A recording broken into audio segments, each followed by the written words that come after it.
Hi and welcome to another episode of the Getting Things Done podcast. I am Morten Røvik and I'm here as always with my long-term friend and partner in crime, Lars Rothschild Henriksen. Hello, Lars. Hi, Morten. Good to hear a new intro from you. No, trying to come up with a new language Lars for saying hello. Yes. Good to be back with you and with our special guest today as well. Looking forward to recording this episode with you both. Mm-hmm.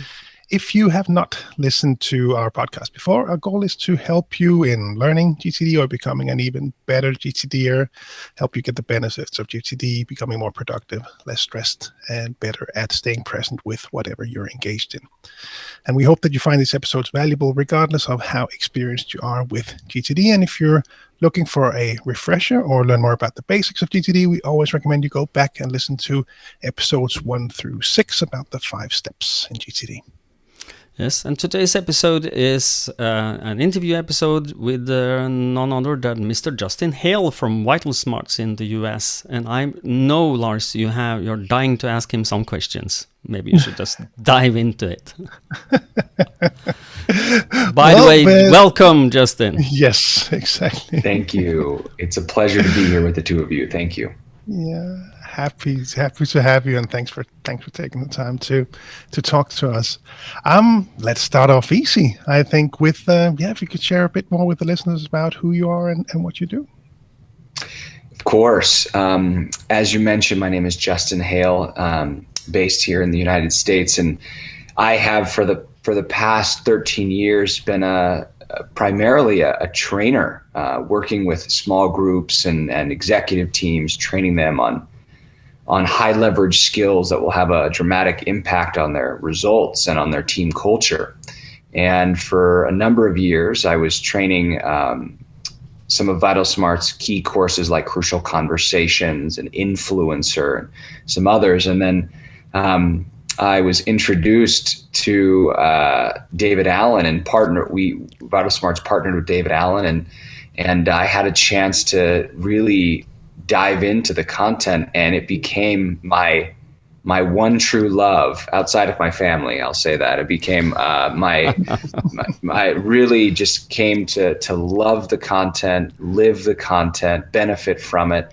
So I worked as the lead training designer on creating the VitalSmarts version of the Getting Things Done training program, and have since started a channel called One Productive Minute, where I share many of these wonderful GTD practices in small bits each day on social media. And so now I'm one of the lead training designers here at VitalSmarts, and I get to create great learning experiences and help people change their lives. Great. Can I just ask a question? Because do you train your own trainers in the US? We do. So we do quite a bit of train the trainer and help a lot of our clients learn to train our courses in their own organizations. Yes. Cool. Lars? Well, feel free to pick from the list as well, Morten. No, I'm curious to learn more about first of all your own GTD practice, Justin, in how you apply GTD in your own life. Guessing you use it at work, you use it at home as well. What does GTD look like for you? Yeah. Well, and let me also share too a little bit of the journey of how I came to use GTD, because one of the things that I love now that I know GTD so well, I see each of the steps and the value and the relationship and the connections. But my initial use of GTD came with one stop along the way, which is around those clarifying skills and that decision model that really gives you some perspective about, okay, when I'm making a decision about something, what does it mean to me? And it was actually a colleague, a coworker, and this must have been maybe 7 or 8 years ago, long before I knew who David Allen was. I had a coworker who, for her own professional development, went to the GTD course, came back, and during a team meeting, was asked to just give a short 10-minute overview of what she learned so the team could know, what. And one of the things she shared was this visual of this clarify, decision model and the process you go through. Is it actionable? Is it not? And so she shared that, and a light just went off in my brain, and I thought, I need that in the way that I manage my email. And so I took that image of the item coming in, and is it an action, is it not, and file reference. I had that whole image, and I put it next to my monitor. And every time I processed my inbox, I used that as my model. And I knew nothing else about GTD. I don't know if I ever heard the statement, your mind is for having ideas, not for holding ideas. But I had this specific model, and it transformed my ability to more efficiently and completely get through my inbox. And so I was just responding quicker. I was on top. I was in control. So then when I finally got to meet David and really dove in and tried to become an expert in the content, I already had an experience that had really given me a personal testimony, you could say, of the importance of these skills. So now in my life, my GTD practice is weaved through everything I do. But it's also very, very simple. It's not very fancy.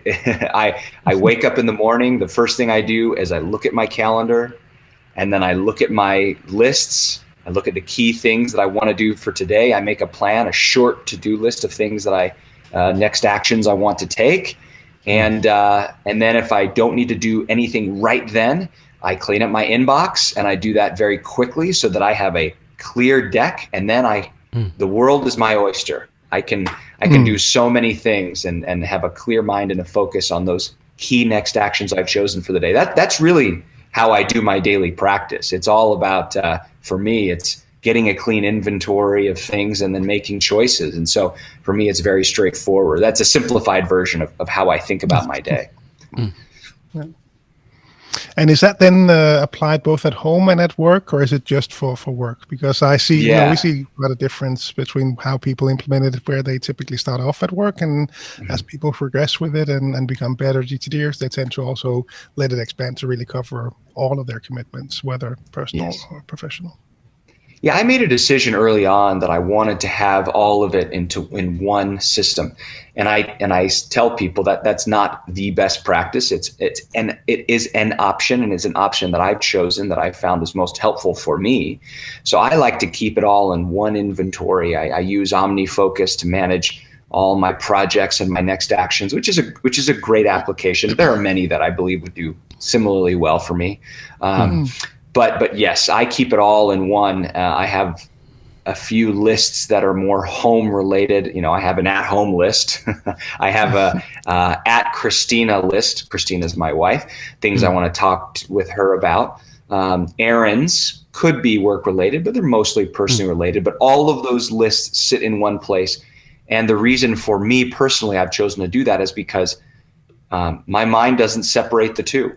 I find that when I'm doing work, I have thoughts of home-related things. When I'm at home, I have thoughts of work-related things. And it's simpler for me, at least, to have capture tools I use for everything and lists I use for everything. So I found that to be most helpful in my life. And I'm curious now that you mentioned you have the at Christina list, because I have a list for my wife as well. And I've noted that, I've also been doing this for a number of years now, and I don't always share that fact, because especially in an introduction to GTD, people would sometimes get a bit scared, saying, "What, you have a list for your wife?" And I'm wondering if there might be any cultural differences in how we would normally do things in the Nordics, and whether things might be different in the US, or would you maybe not already share that fact as I agree. That's a good point. I always give a caveat there. This is not a list of things that I would like my wife to do. That would be a problem. But you have things on your list that your wife wants you to do. That is correct. There's a long list of those. But I think that sometimes I get some people who will say, "Well, Justin, that seems a little odd. If you really cared about your wife, then you'd remember the things that you want to talk with her about." And I like to make the point to say, we all have great intentions. We all want to remember our best friend's birthday. I want to remember that my wife asked me to pick up milk at the store. And yet, no matter how good my intentions are, my capabilities are limited. So I use this list to set myself up for success, because I do love my wife, And I do want to remember my friend's birthday. And I want to do those things so badly that I won't leave it up to my mind to have the responsibility. And, there's this wonderful story. One of my close colleagues, I was teaching her GTD. She went through the training for the first time with me. And afterwards, she just is a colleague who works just down the hall. And we sat down and I said, how can I help you continue to use these things you learned in the training? And she said she was trying some things, and she shared this wonderful example about she was actually suffering from a very sad cancer, and she was doing a treatment and going through chemotherapy, and thankfully it is going very well, and she was very successful. She shared with me that every week she would go to her doctor's office to do her therapy, and there was a woman who sat at the desk who was very friendly and would always welcome her. And for my friend, this woman at the front desk was sort of a ray of sunshine during a very sad time in her life. And one day she showed up to the doctor's office, and the woman wasn't at the desk. And instead there was a short little note and a picture of this woman that had explained she'd gotten in a car accident and she was in the hospital. And it explained that she was in critical condition, and it gave contact information if people wanted to send flowers or send a nice note. And my colleague said, before GTD, I would have had great intentions, and I would have said to myself, I ought to send her a note. I ought to send a gift. I ought to send her a note because I cared about this person. And she said, I realized in that moment, because what I had just learned in GTD, I'm not going to leave this up to my mind. Yes, my intentions are great, but I'm not going to leave it up to chance. So she said, I took a picture of the little image that had the address and the phone number and the email. I took a picture of it. I emailed it to myself. And then I knew I would not forget it because it was now in a place that I would be reminded later. And for me, that was such a powerful example to your question about, do we have these lists with our family and is that okay? And she just said, Justin, my ability to capture allows me to meet my intentions with my actual execution. What I want to do, who I want to be, I can now be that person. I can now do those things because I've learned to capture. And I think her story has really been a good example for me of what I'm trying to do. Yeah, I'm reminded of the old. I don't know. I don't think it is a proverb, but it's a saying. I think that where that there's a road to a specific place that's paved with good intentions, but if it's paved with actions, it leads to the opposite place. I think, or something. I'm always messing up allegories. I'm sorry. Well, at least I certainly also recognize this nostalgia, and sometimes I feel it myself that I really would be nice to just remember all these things. I hear it also from seminar participants and say, well, my wife, she remembers all of that kind of stuff, so she doesn't need this. But it really is to be present with my wife. That's why I do it. It's not that I don't want to have I don't really want to have a list, but the list enables me to be present with her, and that's the most important thing. So I can understand where people are coming from, but recognizing your brain's ability to capture these things is just, we need a system for that. But I think we all three agree on on that one. Yes.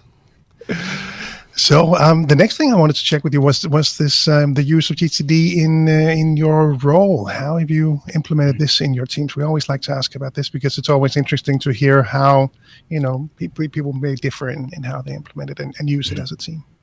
Yeah, I think that for me, one of the things I've discovered in my role and what I do at work, for a number of years, I was a manager and I had a team. And I am an individual contributor with lots of extra projects. And so for me, project planning and deciding on the next action is absolutely essential. And so I've got to the place now where for me, my key best practices, because so much of my work is, Justin, we need to revamp this training program, or we need to create a new training guide or a participant learner guide. We need you to take on this new podcast or this new article. We need you to do this white paper, this write-up. And so it's very project heavy. And I have really grasped onto the idea that David Allen likes to say, you don't actually do a project. And so in my role, that is a clear thing for me that I always do. Whenever I get a task, I'll capture it. When I get back to my desk or when I'm out of that meeting, I'll step back and say, is this a project? Are there multiple steps I need to do in order to achieve this outcome? And then I'll create that project with a nice, clear name. If there's a date, great, I'll put it. If there's not, then I'll leave it as is until I find out a date. And I'll put that project there and I'll decide what's the next action I need to take. And then I like to try to brainstorm any other next actions I anticipate in the future. And I like to capture those and just try to get them there. I find that helps me. I'm trying to paint a picture of what that road will look like for myself. If I can get a little clarity. And I know that I don't see every single step along the way just yet, but I can sort of see the path and see where it leads. That gives me some vision. And then I go ahead and put that next action on there. And so it's, for me, it's very, very straightforward, but there's a lot coming into my life. And so for me, it is all about my GTD habits. It's not about my tools. When I first learned GTD, when I came to the course, I was using a Word document. and every Monday I printed out a 1-page Word document and I carried it around the office with me and I would write things on it. And then on Friday I would update the Word document and reprint it for the next week. And so I came, and when I finished with the seminar, I still was using a Word document. And yet, but it was organized a little differently. And I had some lists organized by context and I had some projects down below. And then it was about 3 months later that I graduated to Google Docs, which is just a Word document in the cloud, right? It's not very fancy. It's not high tech. But I did that because my habits were still in their infancy. And I think that is something for me, even as someone who is a heavy GTD practitioner who teaches this content, for me, it's all still about my habits. It doesn't matter how fancy or how technical my tool is. And so it was after about 3 months after that. So it had been 6 months since I had gone through the course. And I was in the process of developing the VitalSmarts GTD course. So I was needing to really use this stuff. It wasn't until 6 months after that I finally said, okay, my habits are so consistent. They're not perfect, but they are so consistent. I think that I would benefit from a more automated tool. And that was my decision right there. That would help me in my role. To your question, would I benefit from a more automated tool? Would it help my habits accelerate? And so I started using OmniFocus, which is a nice tool. I like it quite a bit, but I've looked at so many other tools and I could probably use any of them and get similar results because in my view, 95% of my success in my role is about my habits. Excellent. It's about what I do. Our colleagues in Germany says something like a fool with a tool is still a fool. That's right. I don't know if I'm paraphrasing David here. I think I am when I say that, having a hammer don't make you a carpenter. Mm-hmm. That's right. Yeah. I think that's very true. The number of people I've worked with who say, oh, I learned a little bit of GTD and now I'm using this tool, and will you help me understand how I'm misusing it? And they open up the tool and I see one of their lists and it is vague, it is unclear, and I say, the problem isn't your tool. You're not going to like this answer, but the problem isn't your tool. The problem is you haven't clarified any of this stuff. Yep. And believe me, if it was clearer and more specific and next action language, you wouldn't need my help. No. And this is what we talk about in the podcast often, is that people skip the clarify step and drag unclear things from their mind dumps and emails onto their lists, and then they look at their list and they're repulsed by it, and then they ask, why doesn't GTD work for me? And then we kind of go, duh. Sorry. Yeah, exactly. You have to work at it. You have to clarify what it means to use, park the reminders of whatever you need, wherever you need to see it when you need to say it. So good. But clarifying is hard. Yes, it takes mental brain power to. It's so true. It's like a muscle. It's a habit, and I think that it's something you have to break through at first. And even there are times for me when I look at my inbox and I say, "Oh, I don't know if I want to do this right now," because and maybe you shouldn't. Maybe you shouldn't. Maybe you're not in a place where you want to do it. Exactly. Sometimes I think people have gone the easy route though, where they confuse categorizing their emails with actually clarifying and making decisions. So they feel like they'll say to me, Justin, I found a very efficient way to process my email, but I don't feel my stress levels lowering. And I feel like I'm missing just as many things. And I ask them to describe, and I find that all they're doing is taking each email and just dropping it in a different folder. I say, that's not the same thing as making decisions. So sooner or later, at some point, to your point, Morten, when you're ready, you've got to go into each of those and read them and make decisions. For me, I feel like there's a threshold. It's kind of like exercising. At first, you don't want to do it. And after 5 minutes, you're very grateful that you started running or you started, playing that sport. And for me, it's sort of like, I just need to okay, I'm just going to read the first email and make a decision. And then it becomes fun. Once I've gotten through that first email and I get going, I get on a roll. I like to tell people humans in motion tend to stay in motion, right? But it's just getting moving. That's very difficult. Yeah. So. But just a comment to my point of maybe you shouldn't clarify if you're tired or if you're mentally wasted. Don't try and clarify is my clear advice to people. Because if you try to clarify when you don't have the mental energy, you will cut corners. And if you cut corners, you will make not very clear next actions for the future you, who will be then disappointed with you, who says, why you don't help me here? you make problems, not help. That's Stupid old me who was tired trying to make next actions. This is, by the way, I said my quote from Todd Brown in the UK. He says that I try to make good next actions so the future me will be happy with me. That's right. I love that. I like that quote. So it's like how we eat late at night too. It's the exact same thing. The you in the morning wakes up and says, "Oh, why did I eat cake at 10 p.m. while I was watching Netflix? Why didn't I just go to sleep?" It's the same thing with GTD. To take care of the future selves. I think that's a great point. But it's so interesting that you mentioned the categorization of emails because, earlier this week I did a virtual Outlook workshop, and one of the participants there had attended an Outlook workshop before where they had taught people to, how to move things into different boxes. And then I think they had been suggested to use the Eisenhower matrix, urgent, important, all that. And when we talked more about this and talked more about clarifying, he had some good habits already, moving them into the right list, but the clarifications, that was really what he was missing. So now he was really excited to get moving on that inbox again, because now he could see how things could be moving forward from that perspective. So if we zoom out a bit, what's been the biggest win when it comes to GTD for you? How has it impacted your working life over time? Yeah, I'll give two big wins. From a personal standpoint, it's been focus. I think that the sense that because my inventory of next actions is so complete, it's so clean, it's so clear, it goes back to what you said, Morten. The me now takes care of the me in the future so much that me in the future, I come down here to the basement with I have four little children. I have a 7-year-old, a 6-year-old, a 4-year-old, and a 2-year-old. So as you can imagine, I have a need for focus. I have a need for presence. And when I have 2 or 3 children all at once saying, Daddy, listen, hey, Daddy, I want to tell you something, Daddy, I have a need for a clear mind.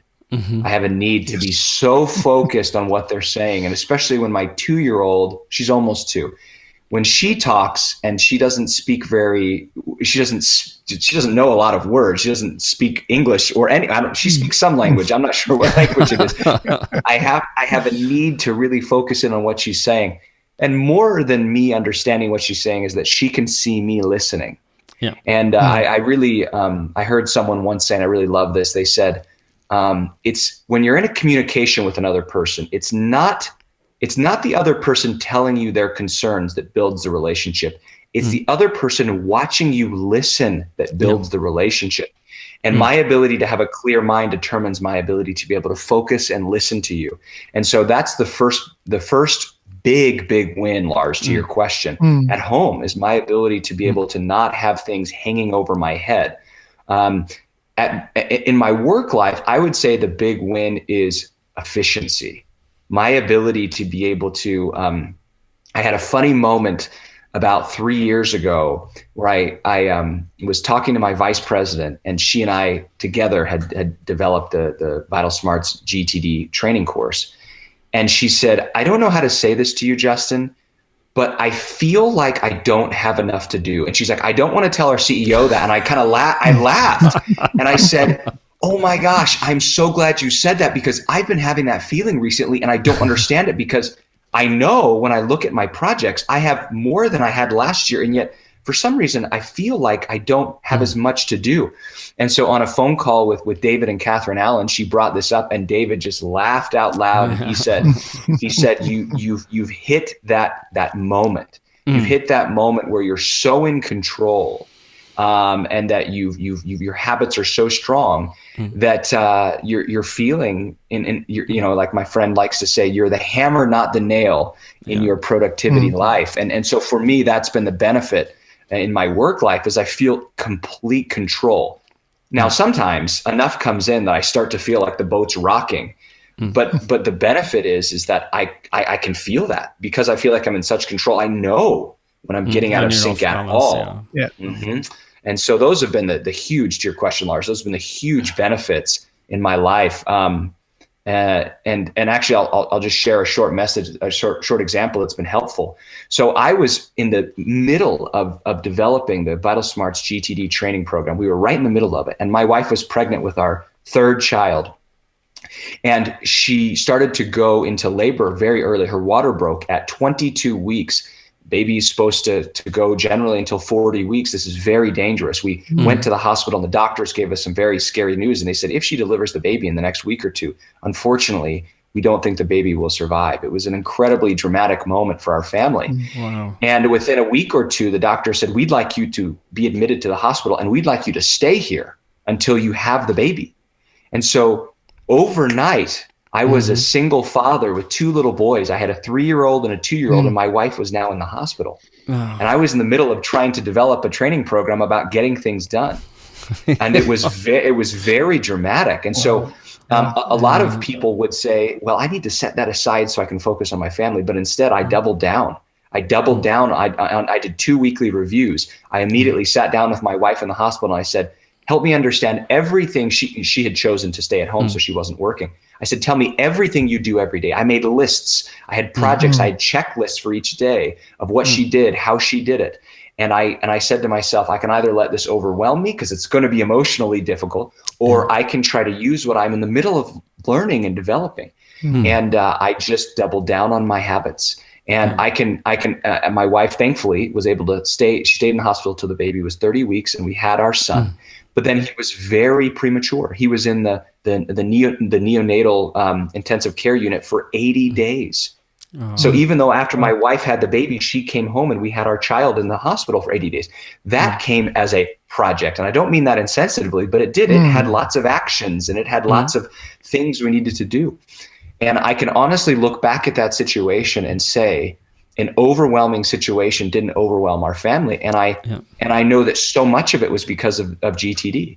My ability to be able to use those things so that when I went to the hospital daily with my 2 children, I could be there, I could be present, I could help them. And I still had a job. I was able to renegotiate many of my commitments. I was able to decline many of my commitments because I knew what my commitments were. So that's a long answer, Lars, to your question, but I had to share, for me, that's been the most impactful benefit in my life, and I'll never forget it. No. Well, thank you for sharing that. We hear the same stories in the same family of emotional, big emotional events in your life that's been really rocking your insides, but you are in control of the situation, and you can be present even when you have overwhelming many things to do, but you are still there. Lars and I both have stories similar to you, not as dramatically with children, but you were going to say something with other trainers as well. No, exactly. I was just going to echo that it really is. That's really where GTD shows up, and to help you manage those really complex situations. And then going really from one end of the spectrum to the other, really going down to the practical basics. looking at your system from a tools perspective, you already mentioned OmniFocus. People listening to this are always interested in hearing, so what else do you use? Lists, if you make lists in other places, reference systems, support material, what else? Capture tools. Yes. What would you perhaps highlight? So I found that one of the big habits, I'll start with the capture piece, was I found it helpful to email myself. I liked doing that as a way to capture an idea. But I also found that I was capturing things so often that it took me more time than I wanted. I had to put, that I was sending to myself, I had to put a subject line in, and it was taking 90 seconds. And I thought, this should take about 15 seconds when I want to capture something. So I found an app that I really enjoy called Note to Self. And it's a simple shortcut that emails you. So I'll even show it to you here. And I think so. It's an app called Note to Self. I don't know if you can see it. We'll see here. It's right there. Note to Self. It's the blue one. Note to Self. It's right next to OmniFocus. And for those of you who are not on YouTube now, Justin is showing his mobile screen. Showing you the Note to Self. But in essence, I'll describe it for those that are listening to the podcast. All it is a blank digital document. So I open up the app and it's just blank and it's connected to my email inbox. So all I do is type anything into it and I push send and it automatically emails me. Now, some people may say, what's the benefit of that? It actually cuts my capture time in half or more. And so I'm able to open the app and type buy milk or do this or that, and then just push send and it's done. I know it's in my email inbox. And so I found Note to Self to be a very efficient way to capture ideas. I am very simple. I don't have a lot of tools. Anything I want to capture, I put a Note to Self and it emails me. And then I process my email multiple times a day and clarify. And I use OmniFocus to manage my lists. I have a single calendar that I use for everything. And so for me, I've chosen personal preference. Personal preference, I like to simplify. I like to get down to as few tools as possible and allow all of those things coming into my world to funnel down into just a few key places. So if I receive a text and I need to do something about it, I'll copy that text and Note to Self. If someone hands me a note and I'm in the office, I'll take a picture of it, email it to myself. At the end of a meeting, and someone did a nice brainstorm on a whiteboard, I'll take a picture, Note to Self, I'll email it to myself just very quickly. And so for me, it's Note to Self and it's OmniFocus, and that's really it. Of course, I have my calendar, but between OmniFocus and my calendar, that's my entire system. And for me, I like that because everyone needs to do what works for them. But for me, what works really well is simplicity. And so people might look at me and say, wow, Justin, I don't know if I could do what you do. And I'd say, it's actually very simple. I have a place where I keep lists, and I have an email inbox, and I have a calendar. That's probably similar to most people. And so those are the tools that have been most helpful for me. And I think that simplicity has allowed me to be successful there. Yeah, good point. And we always have to ask when we have GTDers on to if there are any tips, any new tricks or anything that you have, any tweaks that you've added to your then now we know simple system, any tweaks that you've made that you'd maybe share as a tip for some people to try out? Sure. So for me, there's a couple of quick tips that I've found to be helpful, which is there are some tasks that I find that I have no idea how long it's going to take me until I get into it, but I know it's going to take longer than 2 minutes. But there are some tasks that are going to take me maybe 7 to 10 minutes, and I've done them many, many times, so I know they're going to take me that long. I will often put on the front end of that next action the estimated time it will take me. Now, I don't do that with all of my next actions because I don't want to set myself up for failure. I don't want to tell myself this is going to take 6 minutes and then it consistently is taking me 30 minutes. I'm going to stop trusting those labels. So I don't use those labels all the time. I use them carefully. But I find that to be helpful because I don't always have 30 minutes. Sometimes I only have 9 minutes. So if I only have 9 minutes, I don't want to spend that 9 minutes trying to figure out what can I do. Even if I have a really good list of next actions, it still might take me 3 or 4 minutes to decide what I can do in 9 minutes. I don't want to waste 3 or 4 minutes. So if I have good labels on a handful of items that aren't going to take an hour, but I know pretty well how long they're going to take because I've done those actions before, I can very quickly find those items. And so that's a tip that's been helpful for me. I think that another thing that's been really helpful for me is specificity in my next actions, but also I try to, when I have a next action, I try to put any supporting information on that next action that will be helpful for me. The rule for me is, what if I made the next action so specific that I never had to reference the original email ever again? Now, that may not work for everyone, but for me, that's a helpful rule, because I want to be able to, when it's time to work, do no thinking. I just want to look at the next action and read and sometimes it's long. Sometimes it will say, write the first draft of article, needs to be 500 words, focus it on email processing and return it to Ryan by April 5th. When I can see that, it only takes me 5 seconds to read it. I can go, I get it. And I literally can just open up a Word document and just start going. And you made the former you made a good decision for the future you to execute on the next action. Yeah, that's right. I have a bad example of not doing that this morning, because you think you will remember the details, but you do not. So write them down, silly. So thank you for reminding me. All right, good ones. And last question on my end: what is next for you with GTD? Yeah, good question. Well, I've been really trying to build up a following on this one productive minute. The idea is I would like to continue to find ways to make GTD very consumable for people. I know that when someone can fully grasp the methodology of capture, clarify, organize, reflect, and engage, they'll get a massive benefit. But I find that sometimes when people first look at that, they get intimidated and they worry that they have to do it all to benefit. And I'm trying to help people take little tidbits, little pieces, and benefit from the 2-minute rule. And I could teach them the 2-minute rule in 60 seconds, or even just benefit from the little nuggets that exist within the methodology and get them to benefit from those little bits, so that then they get hungry to want more, and then they start to take on more elements of that methodology. And so the one productive minute is just a way, and all it really is taking little tiny pieces of GTD and sort of, I like to say, dripping value on people each day. It's just little drips, right? And so all of my tips you can learn in 60 seconds, and they're all GTD tips, whether it's a little image that might say something like, the other day I put a little one that said, consider putting something you don't want to forget next to your keys, right? So that we talk a lot about that, and do other things like that so that you don't have to remember. And people immediately related to that. And it was a tip. It was an actionable tip they could literally do that day.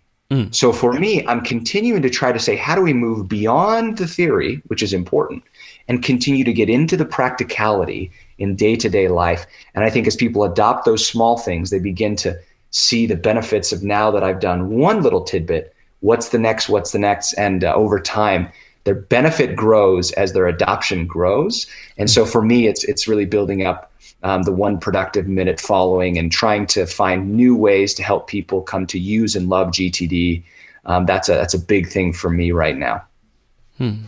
Good, thank you. And I must admit that inspired by you, my colleague in Sweden, Morten Hågen, and David's 2 minutes tips for turbulent times, I've also made my 1 minute with GTD series, which I'm releasing now. And I'll be recording some next week as well.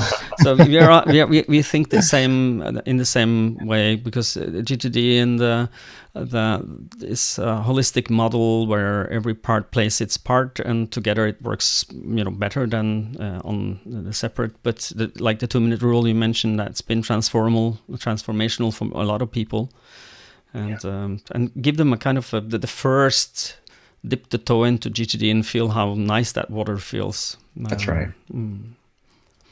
And perhaps this is also a good tip for people that, are GTD practitioners out there. They want to share this with their colleague, but might be facing the problem that they're maybe sharing too much. So picking those small kinds of tips, that's perhaps something to help them also share GTD and help colleagues out as well. But have you reached the end of your questions, Lars? I have. That was number 8 on my list, which was the last one. Okay, so I won't take a lot of your time, Justin, but I just want to go a little to the businessy part of GTD, and so that we can look at the US versus the world. And because for those of you who don't know that Justin is responsible for the GTD training in the United States and Canada, is that correct? Mm-hmm. Yes, that's correct. Yeah. So if you want to have GTD training, Justin is your man. And VitalSmart is your company if you are in the US and Canada. And as I mentioned in the pre-recording of this, is that we have a lot of listeners to our podcast in the US. Did you check, Lars? On the top of my head is nearly 40,000 of our we reached 100,000 downloads. We're very happy for this. Thank you, everybody who's listening. So if you are from the US, Justin is the man to go to. And I also know that VitalSmarts is in Europe, but not with GTD. What do you have to offer the European counterparts that is not GTD? What can we help people with? That's right. We have a number of partners in Europe that are training and coaching on some of our other skill sets. So our most commonly known skill set is called crucial conversation. So we teach people the skills for handling high stakes disagreements. You want to learn the skills to be able to speak up more effectively, or we have another skill set called crucial accountability, which is if I'm a manager, how do I better hold performance conversations? How do I have a performance review conversation that actually improves the relationship? We have a skill set called influencer, which is for leaders around how to drive change within organizations and cultures. And our newest program over the last 18 months is called The Power of Habit. We partnered with the author of the book, The Power of Habit by Charles Duhigg. And we created a training program called The Power of Habit, which is all about how to develop those habits that drive change. It's a great complement to the GTD skill set. We have a number of clients who are doing those together and find that to be very valuable. So vitalsmarts.com is a great place to go to learn about those. So. Good. And you are present where? Do you have it's not your Europe, because we have listeners all around the world. So where can they find this? vitalsmarts.com or find the subsidiaries around the world? Yeah, that's right. So if you go to vitalsmarts.com, we have a link there where you can find VitalSmarts licensees in different countries. And so you can find a local licensee if you're interested in any of those solutions. I'm located in Utah in the United States, but we have international licensees in dozens of regions across the world. And so, yes, on our website would be a great place to look. Okay, well, thank you so much. We are going to go for a landing now, I think, and Lars will take us out in a minute. But I'm happy to have you, and I just want to say that my belief is that GTDers are the nicest people on the planet, and you haven't proved me wrong. Thank you for attending, Justin. This has been a blast. Very, very good to hear from you and your insights about GTD and your practice and your stories. Thank you so much for making this episode with us. It's been a pleasure. Thank you for having me, and I feel very connected because of our shared love for this content and its goal, which is helping all of us just be our better selves. So thank you. Yeah. And I don't know, this is not on our special questions list, but I'm just because you seem like a happy person. Do you think GTD has made you a happier person? I think it has. I think because it's helped me to be able to gain some focus and clarity on what makes me happy. And it's allowed me to say no to the things that were not making me happy. Exactly. So I think so. Yeah. Our colleagues, by the way, in the UK has done some surveys that's shown between 71 and 82% of the people attending GTD seminars are happier after. So, good. Well, Lars, will you take us out? Yes, and also thanks from my end, Justin. A lot of fun to have you on. A lot of good thoughts on GTD and your practice. We always wrap up these episodes with a quick reminder to head on over to gtdnordic.com, where you can find links to all the country websites for each of the Nordic countries to learn more about GTD. You'll find the newsletters, articles, all of our offerings, physical and virtual, groups on social media where natives from each of those countries discuss GTD. And today I'll update the outro as well to include that, of course. If you're in the US or Canada looking for GTD courses, head on over to vitalsmarts.com. And for everyone else, gettingthingsdone.com is where you can find your local partners. And as always, we really hope that you find these episodes valuable. And if you do, we always appreciate a rating on iTunes. It really helps the discoverability of the podcast and help other people learn GTD. And at the very end, a little shout out to the GTD community or the subreddit of GTD in reddit.com. That is really a good place to go. A lot of people engaging in GTD, and they are generally really nice people too. So if you're looking for help internationally, you don't have a local partner, you don't have a local community, reddit.com, find GTD, the subreddit there. And thank you all for the love that I have felt in the reddit.com community for people supporting our podcast. So if you're listening to this and you found us on Reddit, thank you for listening. So, okay, great. We are now at the end. I will say, as I always do, thank you so much for listening. And until next time, stay safe and stay productive. Bye-bye, everybody. Bye-bye. Bye-bye.